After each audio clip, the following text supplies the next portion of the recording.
con nosotros a Rubén Gutiérrez, director de Investigación y Desarrollo de Fundación SGAE. Hola Rubén, muy buenos días. Buenos días. ¿Podrías darnos algunas notas sobre la realidad de la relación entre las dos partes que nos ocupan en este foro? Sí, bueno, en primer lugar tenemos que tener en cuenta que evidentemente el sector cultural, desde las distintas investigaciones que se han realizado en los últimos 20 años, aparece efectivamente, como no podía ser de otra manera, como un sector económico de primera naturaleza, ¿no? Hemos de decir también que cada vez menos, ¿no? Ahora mismo, según los últimos datos disponibles de la cuenta satélite de cultura, el conjunto del sector de las artes y cultura, incluyendo también propiedad intelectual, representa el 3,4% del Producto Interior Bruto, ¿no? Lo que pone de manifiesto su gran importancia. Hemos de tener en cuenta, eso sí, que hace unos años este porcentaje era considerablemente mayor, llegábamos al 4% a mediados de la década pasada, ¿no? Hemos de tener en cuenta que uno de los principales problemas, efectivamente, del sector de la cultura y el ocio, como se ha manifestado en algunos de los resultados de la encuesta que acabamos de ver, por la que además quiero transmitir mis más sinceras felicitaciones, es, desde el punto de vista del sector cultural, la necesidad de financiación. En los últimos años hemos asistido a un retroceso de los fondos disponibles desde el sector público. Otra de las patas importantes sobre las que se sostiene el sector de las artes y la cultura es a través de la venta de servicios, de la venta de entradas, y esta también se ha visto lamentablemente disminuida por los efectos de la crisis y los efectos que esta crisis ha tenido en las economías familiares, con lo cual resulta muy importante la colaboración con el ámbito empresarial como una fuente de financiación. En este sentido también debemos tener en cuenta que no está ausente de complicaciones, ¿no? Cuando vemos, por ejemplo, países tan avanzados en la colaboración con el mundo empresarial, como puede ser el caso del Reino Unido, en el que hay una importantísima presencia de las empresas en el sector cultural, vemos que tiene elementos positivos, pero también elementos negativos. Por ejemplo, que el 70% de las contribuciones de las empresas a proyectos culturales en el conjunto del Reino Unido se concentran exclusivamente en el área de Londres, ¿no? O que prácticamente también el 70% de los presupuestos destinados a cultura por parte de las empresas van precisamente a las empresas, a los proyectos culturales que a su vez cuentan con un mayor presupuesto previo, ¿no? Con lo cual también resulta, desde el punto de vista de establecimiento de políticas culturales, pues tiene su complejidad, vaya. Muchísimas gracias, Rubén, por esta interesante aportación.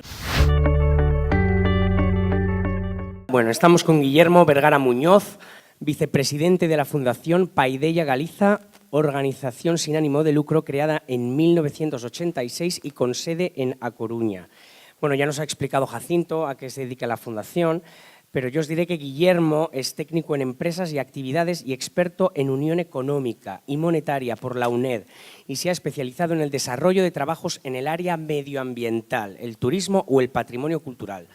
Disculpa, Guillermo, que no te he dado ni los buenos días. Buenos días. Hola, buenos días. Bueno, aunque yo he dado unas notas, pues cuéntanos tú qué es la Fundación Paideia. Bueno, creo que ya lo habéis descrito muy bien, cuál es la misión de Paideia, que tiene una vocación de dirigirnos a la formación, a la intervención y la investigación en las ciencias humanas y sociales, y hay 5 grandes ejes de trabajo, ¿no? Siempre con el término de lo social. Yo en el concepto que hablaban antes de el ROI, le pongo la S marcada, es ROI, siempre con el valor social de ese retorno de nuestra inversión. Y se preguntará mucha gente, una fundación que tiene ese concepto de innovación social, ¿cómo se aproxima a la cultura, ¿no? En este sentido, tenemos una herramienta, un espacio, que es un estudio de grabación musical de gran formato, es único en España por sus dimensiones. ¿Y por qué surge este estudio de grabación audiovisual, una fundación como esta?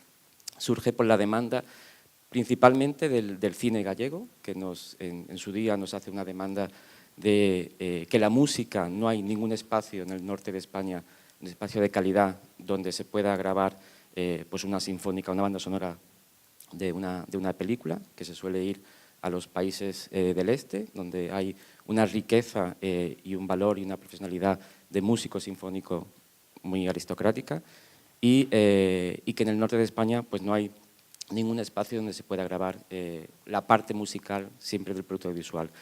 Entendemos que es una demanda que parte del sector.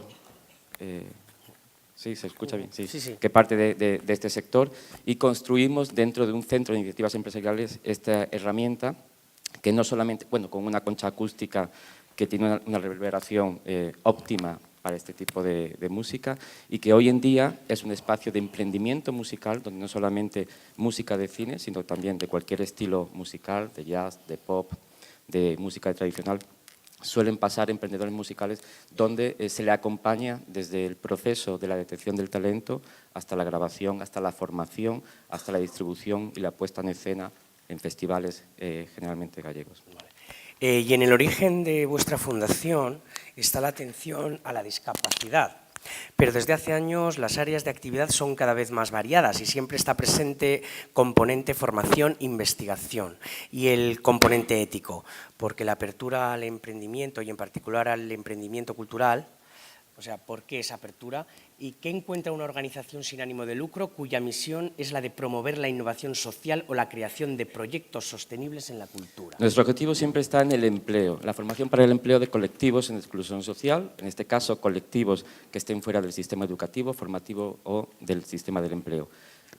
Dentro del emprendimiento abordamos el emprendimiento cultural también, no solamente desde este espacio que comentaba antes, sino también tenemos una segunda sede en un espacio rural, donde intervenimos con 12 concellos. No sé si sabéis que bueno, la distribución administrativa gallega es bastante compleja, desde sitios, lugares, aldeas, parroquias, concellos, y tenemos en 2 casas rectorales, flanqueadas por un santuario del siglo XVIII, que es el Santuario de la Esclavitud. No utilizamos ese reclamo para que venga la gente, pero se llama Santuario de la Esclavitud, y ahí trabajamos desde el emprendimiento medioambiental, turístico, económico, cultural, con todo el tejido de la sociedad civil de estos 12 ayuntamientos.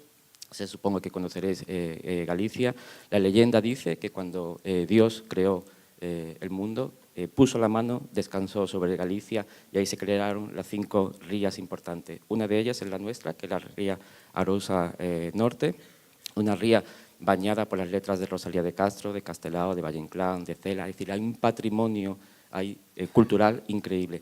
Desde ahí nos hemos aproximado a un concepto muy local y hemos hecho un diagnóstico de cómo estaba la música tradicional gallega, pero siempre desde una aproximación de colectivos amateurs que están intentando recuperar cancioneros, recuperar partituras, recuperar la música, y nosotros le estamos un poco sumando y ayudando a visibilizar ese patrimonio inmaterial musical, no solamente desde nuestra herramienta de estudio y grabación, sino desde la formación, haciendo ciclos formativos para detectar, como decía, el talento y para poder profesionalizar ese mundo que está fuera todavía del marco administrativo, que nos está aproximando y que nos está teniendo muchísimo apoyo. Esa es nuestra suma, pero siempre dirigida a crear empleos y a profesionalizar sectores que estén más alejados del mercado laboral. Oh, suena genial. Vosotros sois una fundación grande, podríamos decir que requerís de una estructura empresarial y sois cultura, pero supongo que además tendréis proyectos en los que buscáis compañeros de viaje, tanto administraciones públicas como otras empresas privadas. ¿Podrías hablarnos de cómo establecéis esas relaciones?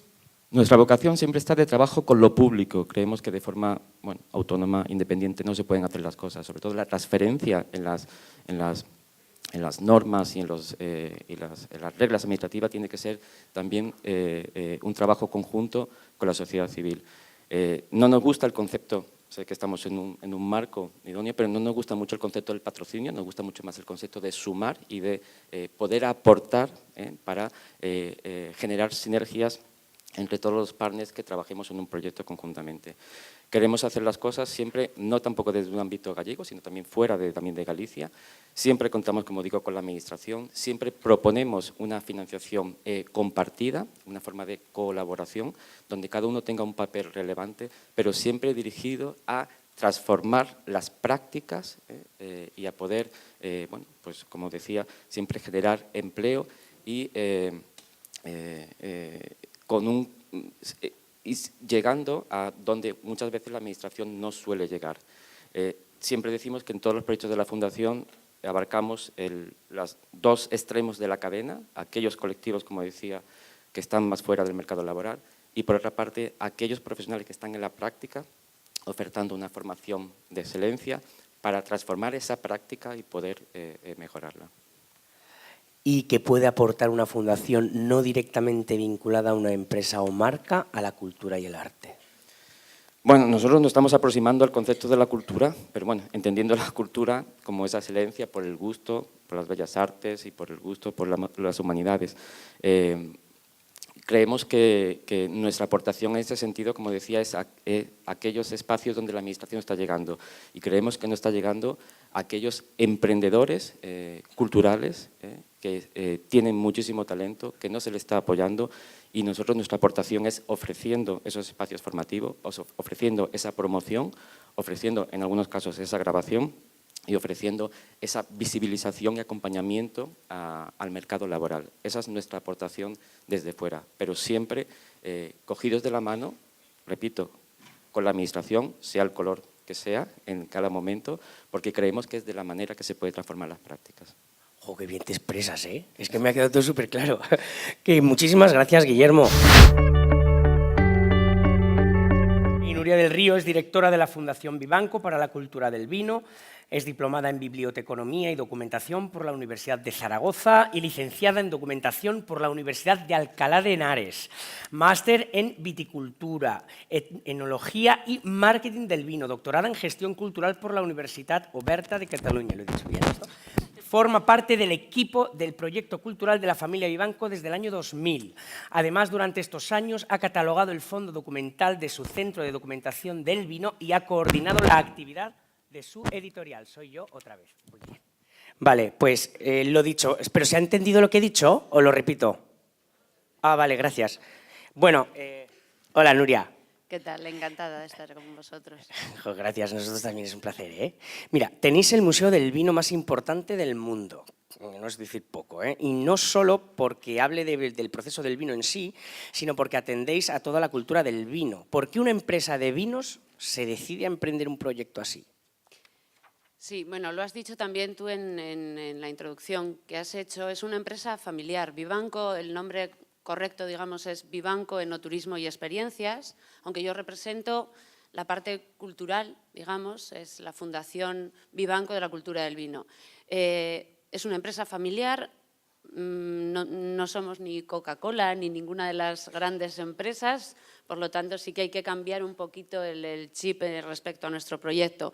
Pero esta familia, que es la cuarta generación, actualmente dirige el proyecto la cuarta generación, y todo empezó siendo un proyecto personal de Pedro Vivanco, que es la generación anterior, la tercera generación, para intentar devolverle al vino todo lo que el vino le había dado a él. Y ya finalmente sus hijos, Santiago y Rafael, en esta cuarta generación, me preguntas el por qué una empresa bodeguera o un grupo de bodegas se dedica o invierte en una fundación cultural con su centro de documentación, con su museo, con su biblioteca, con su editorial y con sus excavaciones arqueológicas, que también las tenemos, pues porque de no ser un punto estratégico dentro de la venta de vino, como no fue en origen, los hijos sí que han visto ese punto, y una cosa que iba a ser muy pequeña en origen, o que era la intención, pues realmente se ha convertido, como acabas de decir, como el mejor museo del vino del mundo en la calidad de privado, claro, como en una entidad privada sin ningún apoyo económico de instituciones públicas. Claro, es que eso es decir mucho, ¿eh? Es una pasada. ¿Tenéis alianzas con el Museo Lázaro Galdeano, con la Biblioteca Nacional? ¿Por qué una marca como la vuestra se acerca a estas organizaciones culturales?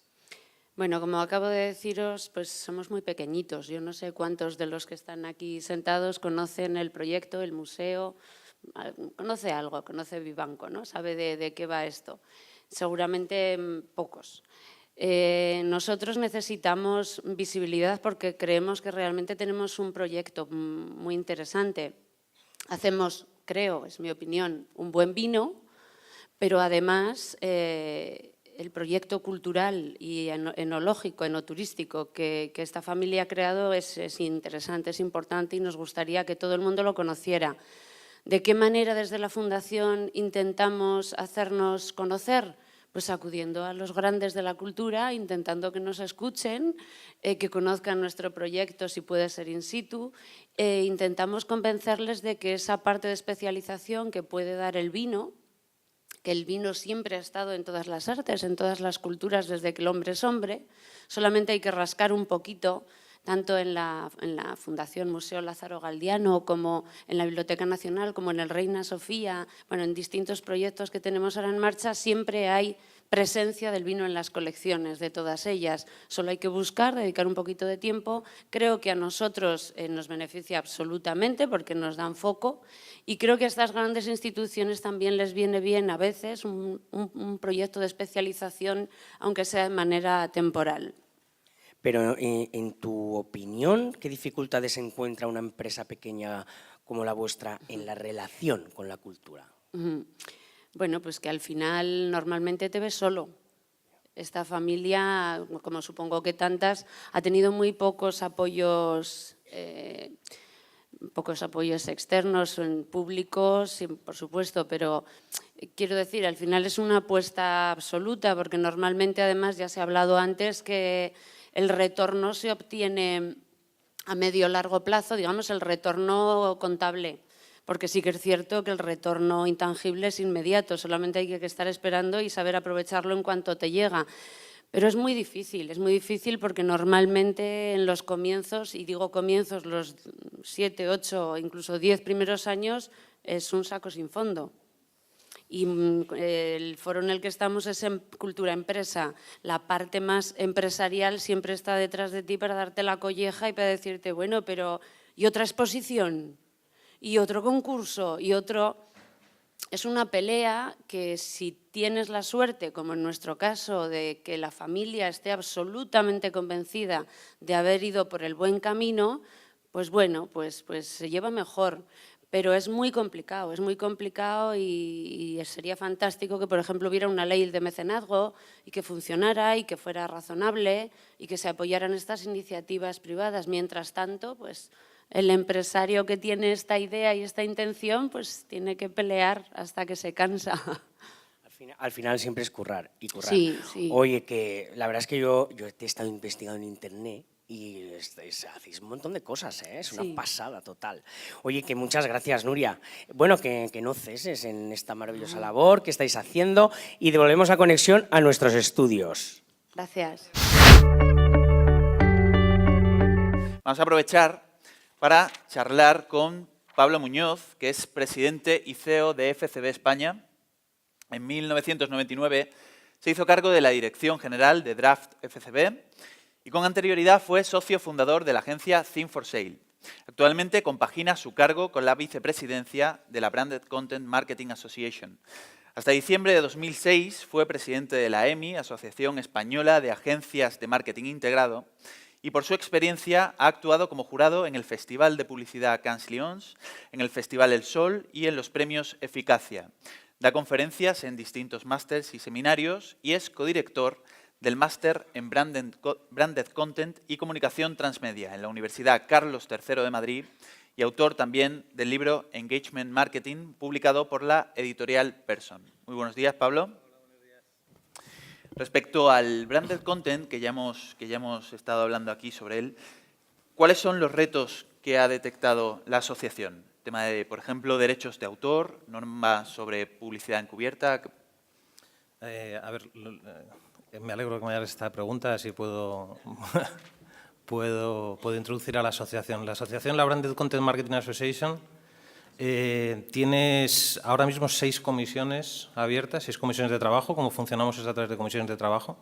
Y estas comisiones de trabajo están despertando muchísimo interés. Por ejemplo, tú comentabas los aspectos jurídicos, ¿no? De propiedad intelectual, derecho de autor. Esto lo trabajamos desde la comisión de legal y de jurídico.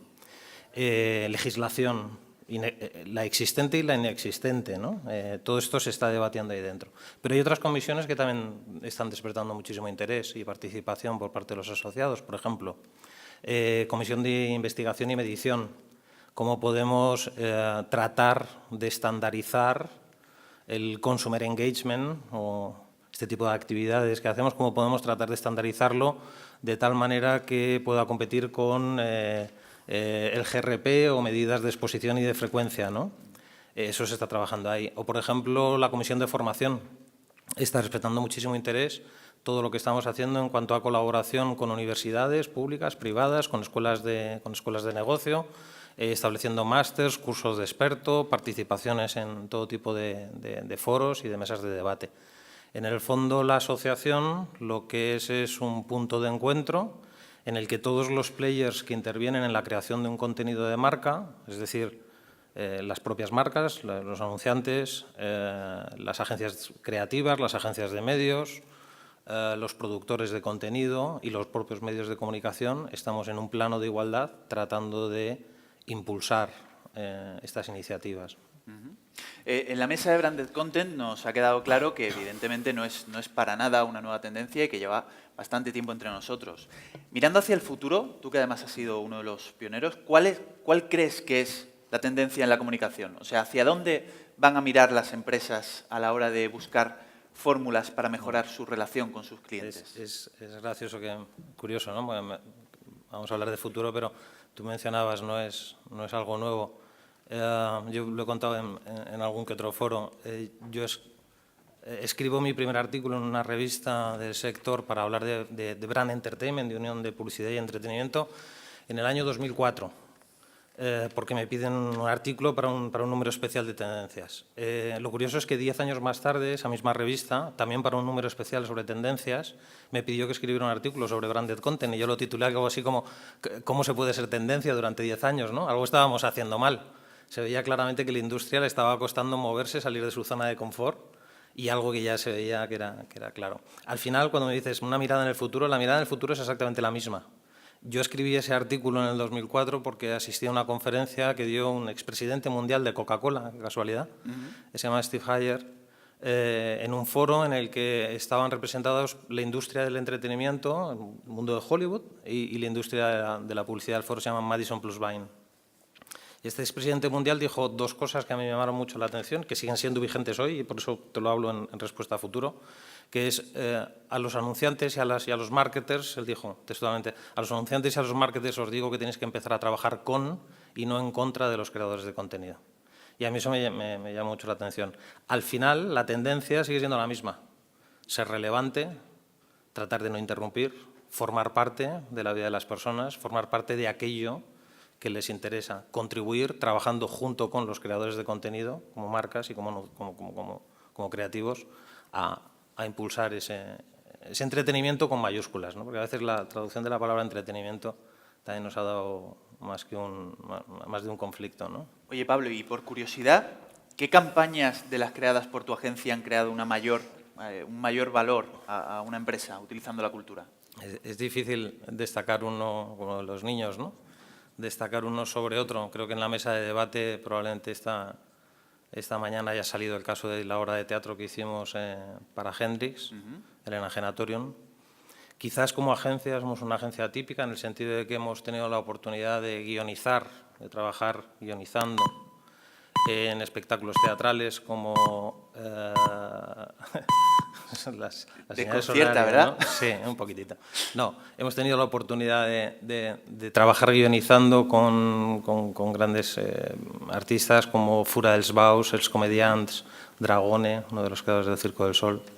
Con lo cual es difícil destacar. Con Asian Dub Foundation hicimos un proyecto para catizar precioso de seguimiento de todo lo que era la creación de un álbum, de una canción, y documentar todo eso y al final acabarlo con una gira. Pero destacaría el último. Me pedías que destacase uno, pues destaco el último que hemos estrenado la semana pasada en Movistar Plus, que es Hope, un documental de 52 minutos que hemos hecho con Quirón Salud, que es sobre los avances de la medicina. Pues muchísimas gracias, Pablo, por tu aportación. Nada. Esperemos que os haya resultado útil. Cuando termine esta breve intervención, tengo permiso de la dirección para subirme a la mesa.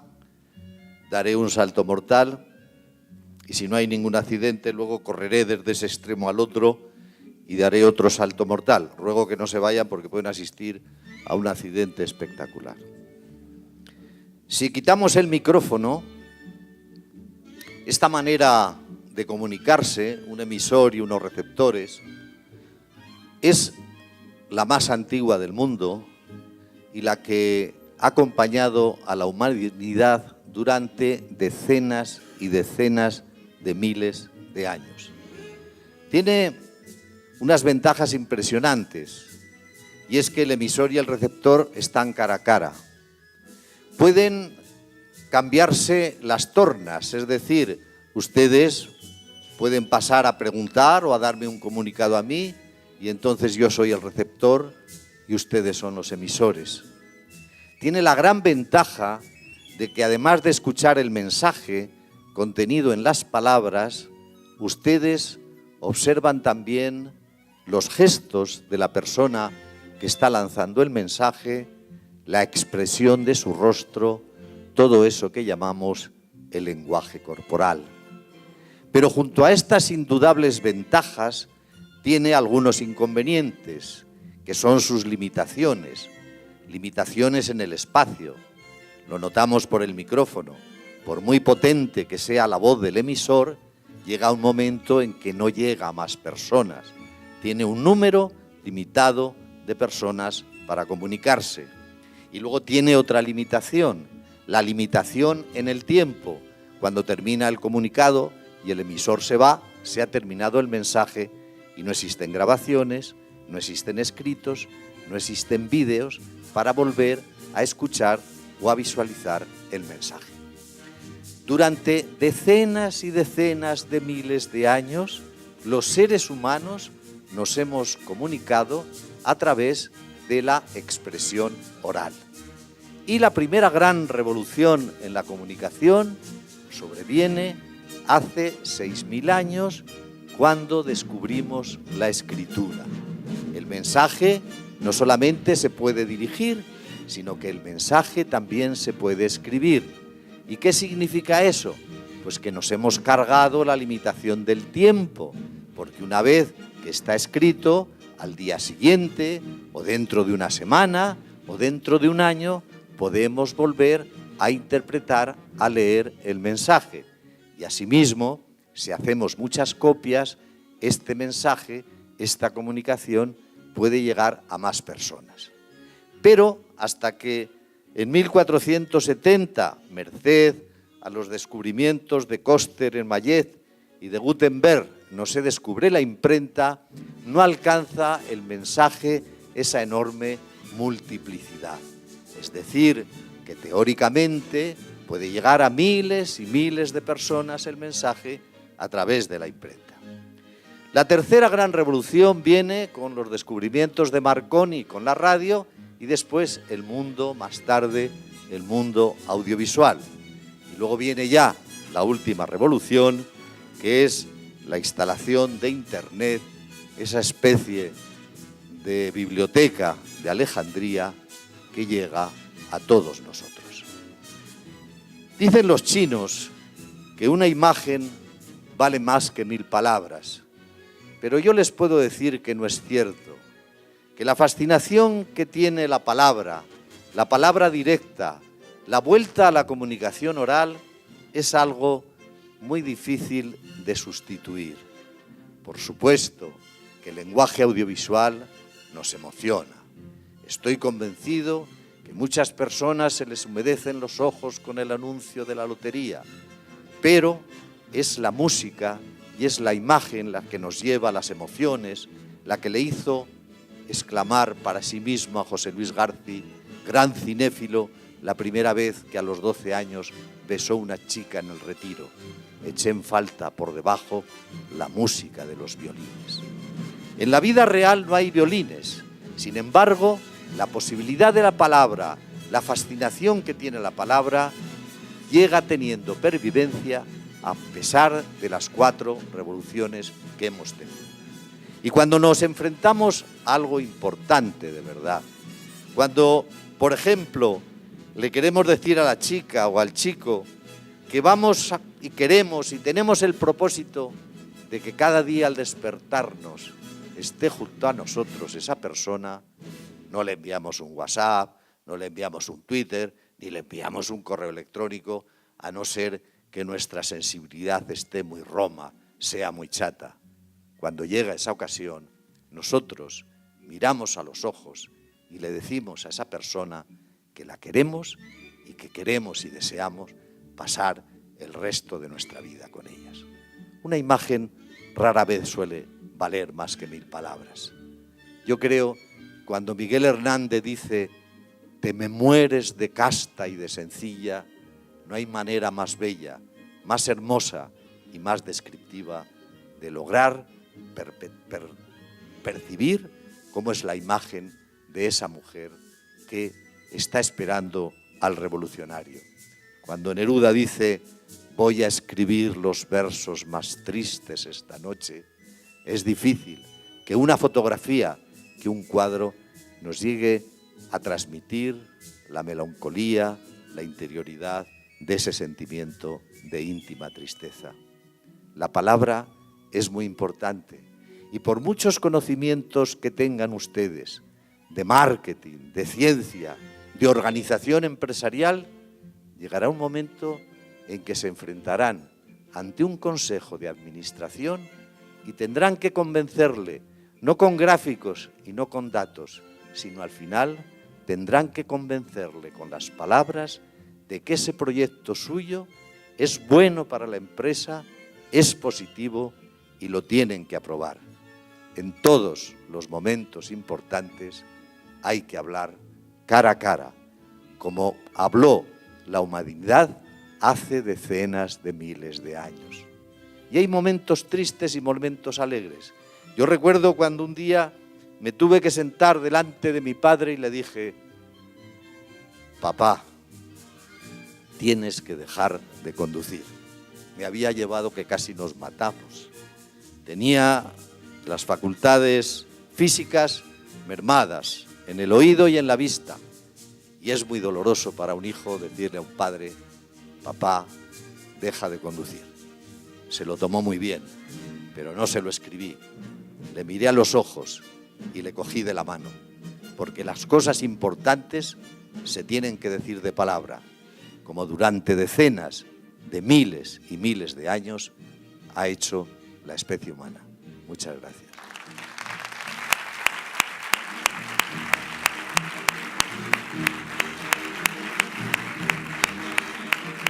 Muchas gracias. Perdón, el salto mortal no lo hago por falta de tiempo. Tómenme usted como un político que nunca cumple sus promesas, pero piensen que no me tienen que votar. Gracias.